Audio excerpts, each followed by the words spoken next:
Joining me now is Paul David Pope. He was actually the son of the person who founded the National Enquirer. Wow, interesting. So, Paul, welcome to the program. How are you? Good. How are you? Thank you for having me. Okay, no problem. So, Paul, you guys obviously don't own the National Enquirer anymore. I want to just go through the history of the National Enquirer a little bit and then ask you about what's happening with it today. So, who founded it? How was it run, and when did it get handed off? So my father, Generoso Pope Jr., founded the National Enquirer. He bought the paper in 1952. It's called the New York Enquirer. Had a circulation of 17,000. He then grew the paper to what we see today. Of course, there's been a lot of changes. It was sold after my father passed away in 1988 to the McFadden Group, and then sold again in around the year 2000 to David Pecker. Okay, so it was sold twice since your family owned it. Now, I see that you've written in places about how you defended how the National Enquirer used to be run. Now, in popular lore, the National Enquirer had stories about aliens and et cetera, et cetera.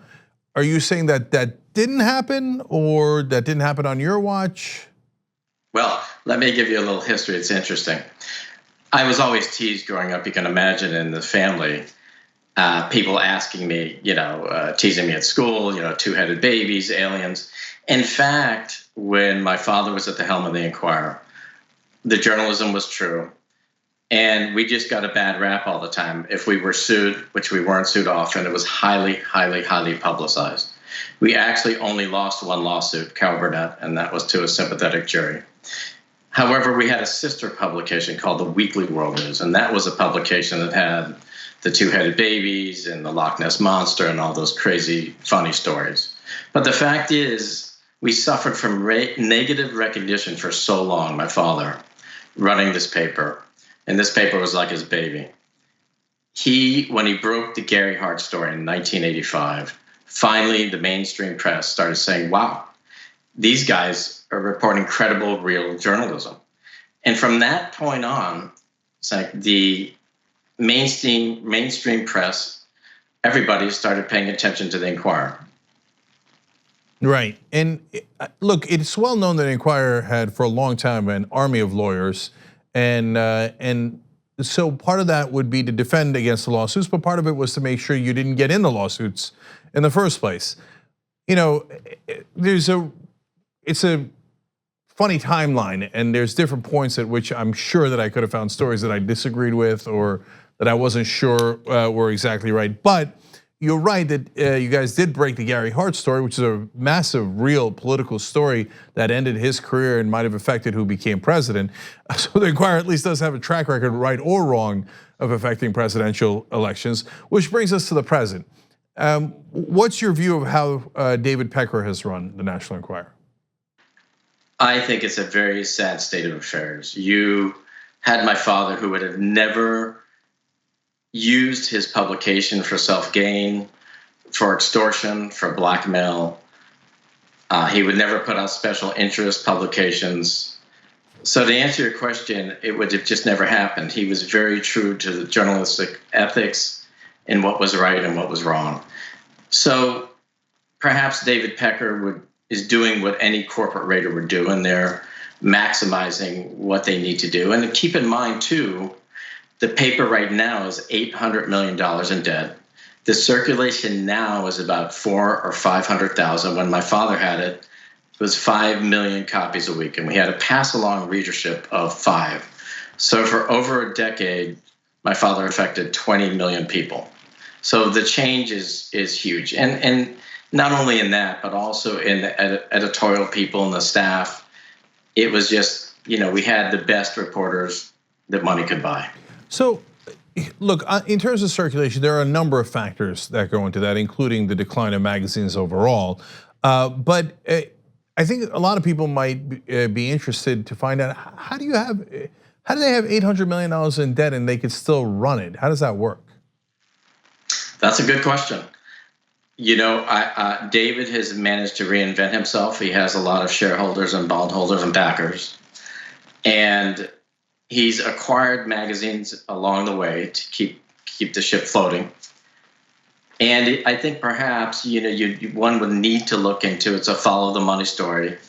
You have to look into the Saudi angle as well, and the special interest again. And I don't know conclusively if money was given that way or not. But again, when you're using the paper now, not when my father had it, because I feel one of my main things I need to do is protect my family's legacy and my father's legacy.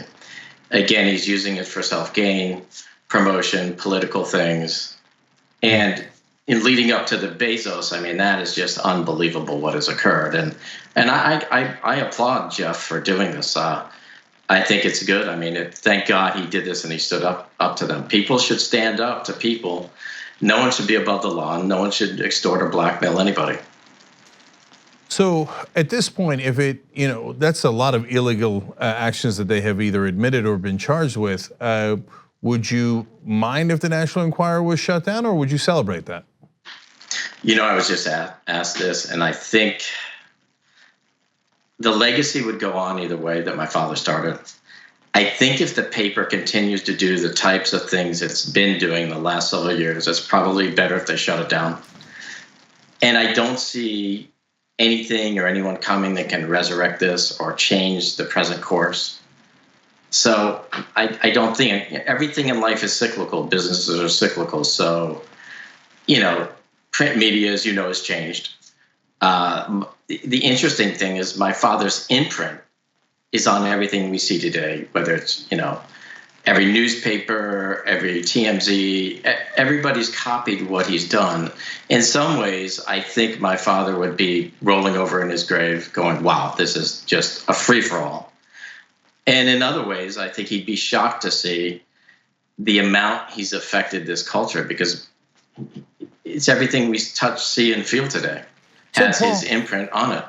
Yeah, but that's got an upside and a downside. And what I like is that you clearly love your dad, and I think it's great that you want to defend him. And I don't know the details of all the stories on which ones were true or not true, going back to 1988. But I do know that, in a sense, you're right that he helped create this paparazzi phenomenon in America, and a lot of people would say that that's not that positive. That we're really prying into everybody's private life, and it's gotten out of hand. So, is that a downside to your dad's legacy then? I will address that, and I think that perhaps it could be, because there's a margin there, and he did push the envelope. But now, again, there were lines we didn't cross. We didn't use extortion. We didn't use blackmail. We didn't chase people through tunnels and kill them. Now it's just taken to the next level, and I think that's almost true in anything in life. So I can't sit here and say and pontificate that we did nothing. No, there is some responsibility to be had here. Absolutely. So Paul, I assume that when you guys sold the paper that you got a lot of money, and makes sense. It was very popular at the time, et cetera. So looking back on it, would you have preferred to have kept it and run it, or were you happy that you guys were able to get a good amount of money for it? Wow, that's a good question. I thought you'd raise that. Let me answer it truthfully. In every generation, the patriarch picks a favorite child. In the case of my grandfather, and I address this in my book, The Deeds of My Fathers. With my grandfather, he chose my father, which creates an enormous amount of sibling rivalry, even with his own biological mother. So in the case of my father, he had to start out on his own again. And the same thing happened to me. So it's a blessing and a curse to be sort of the anointed one and the favorite child and the family legacy. And history always does repeat itself. So, but which one would you have preferred? Well, there's no doubt I would have preferred to keep the family business. In fact, after my father passed away, I went and raised money. I raised $400 million. I was 20 at the time, to keep the paper, because I worked at the paper since I was 10. And, the paper was like my father. So it was devastating when I lost the paper. In fact, again, it's a follow the money story. There was complicity in the sale of the paper. The executor sold it to a friend of his. There was a 3% rule. So the paper was sold for $412.5 million. I had raised 400. So I was young and grief-stricken, and perhaps I should have pursued more legal angles at the time. But later I did hire investigators to prove three things: that there was complicity in the sale of the paper and another will, and even perhaps foul play in his death. So I had a lot of lawyers, as you can imagine, and investigators in this whole in my lifetime. It's been quite a journey. Okay, we're out of time, but I didn't see that foul play in his death coming. Would have made for a good National Enquirer story, ironically. And so, Sadly, yes. But on the upside, you seem to have, you did get a lot of money, so God bless on that front. Okay, Paul Pope, thank you, and I appreciate that you're trying to, keep some sort of accountability for the new management of National Enquirer, which is clearly completely out of control, and we agree on that completely. So thank you for joining us, Paul. I appreciate it. Thank you.